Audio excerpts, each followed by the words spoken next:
Good morning. I'm outside again. That first one worked. I don't know if this one's going to work or not. It's pretty interesting, these things, because it's got a little connection that goes onto your phone and then another one that kind of hooks to your belt. But it doesn't give me any indication whether or not it's working or not. So I'm just going to take it by faith that it's on. I want to continue on with discipleship. And, you know, Jesus, when he came on the scene, right away he performed some miracles. He's feeding a lot of people. He was healing the sick. He was doing things, and the book of Matthew shows that he was doing things that nobody had ever done before.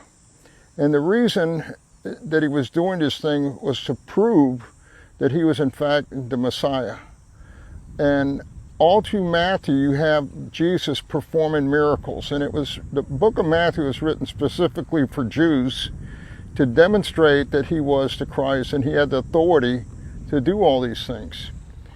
Okay, well, you can imagine if somebody came on the scene today and started doing that, you would have massive crowds and people that would want to come around them and hang with them. And it was no different back then as well.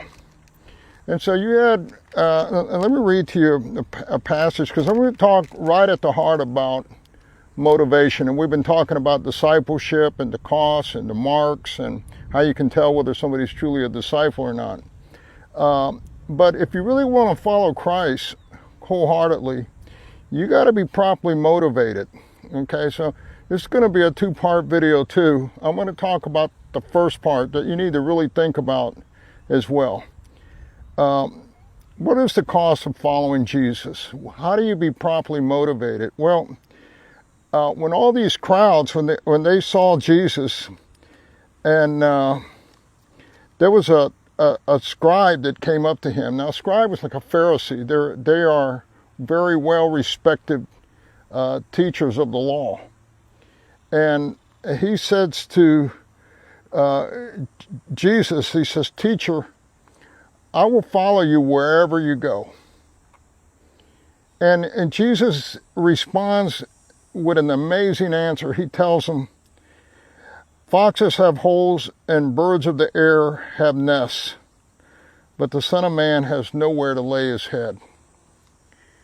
You know, and I thought about that for a long time. And what God is saying is, you know, I put myself a little lower than animals. They have homes and I don't have one. See, this scribe was, he was being presumptuous. He thought, well, if he hanged around with somebody famous, someone that's very important, that some of that would rub off on him.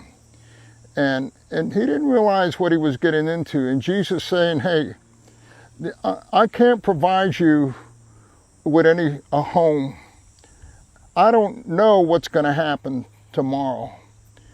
The securities of this world are not going to be provided for you in the normal way. And he wanted him to think about this real carefully. So I'm out here in the country, and there's a lot of birds and animals, and they all have burrows or nests. And what Jesus said, I don't even have that. You know, I sold my home last year. I may never have a home again. I don't know. I'll go wherever God wants me to go and do whatever he wants me to do. But you have to come to that point in your life where you're saying, Lord, I don't care anymore. I'm willing to go wherever you go and do whatever you want me to do. And if that means that I got to go off as a missionary in some other foreign country, so be it. You know that they talk a lot about slavery these days in this country. And, you know, blacks weren't the only ones that were slaves.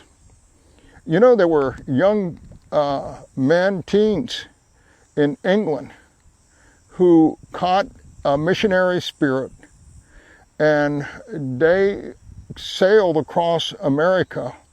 They said totally goodbye to their parents and families and everything. They sailed across America for one reason only, and that was to be sold at the auction block, so that they could go on the plantations and be a missionary to the other slaves. When they went off in mission field, they were gone forever. They weren't coming back home. Same thing, Amy Wilson Carmichael. She was an aristocrat in England. And she was called in a mission field. And she never came back home. Went to India, had a fantastic ministry, has written a lot of books, poetry, and different things. And she had counted the cost. And she realized that, you know, God's going to put you in places where there isn't any security that this world has to offer. Okay, I worked with a guy in Mexico for years up in Galeana, up in the mountains. He was the same way. And he just went there, took off, and, you know, God did an amazing ministry with him. Amy, there's another missionary story that I love to read about a young, an older woman who wanted to be a missionary to China, but she had no background in Bible and theology and all. She just felt this call. So she goes to different mission organizations, but nobody would touch her. They didn't want to have anything to do with her. So she went off on her own, started the fantastic ministry inland China many, many years ago. So God still calls people to do things. He does some amazing things. I went to Europe some years ago, and we lived in tents. We had no money, no cameras, no cell phones, nothing. We just did evangelism every day. We knocked on doors. We preached in the marketplaces. But you got to be willing to do that, whatever God wants you to do. This guy says, hey, I want to follow you, this scribe. And Jesus says, man, you're dealing with a lot of presumption because you don't really know what you're going to get into. You need to think it through. Okay? And then he goes on, and there was another man that came up to him. Another one of his disciples said to him, Lord, first let me go and bury my father.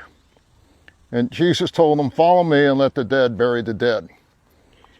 Well, you know, this guy was preoccupied with wanting to get his inheritance. He knew that his father died, that he was going to leave him some money, and then he would have plenty of money, then he could follow Jesus. And Jesus said to him, let the dead bury the dead. And basically what Jesus was saying was, those that are spiritual dead can take care of those that are spiritually dead. And the call that Jesus is giving to us, to that level of discipleship, is something we have to really think through very carefully. We got to think about not being presumptuous, and we got to be not preoccupied with the things of this world. It's a total and complete commitment to the Lordship of Jesus Christ to go wherever he wants. So those are kind of two negative things you have to think about. On the next video, I'm going to talk about some really heavy-duty positive things. And I think you're going to find that really interesting to see the way Jesus sees and to think the way Jesus thinks and to live the way he lived. That's going to come up soon. And I'll be talking about that next. God bless you all today.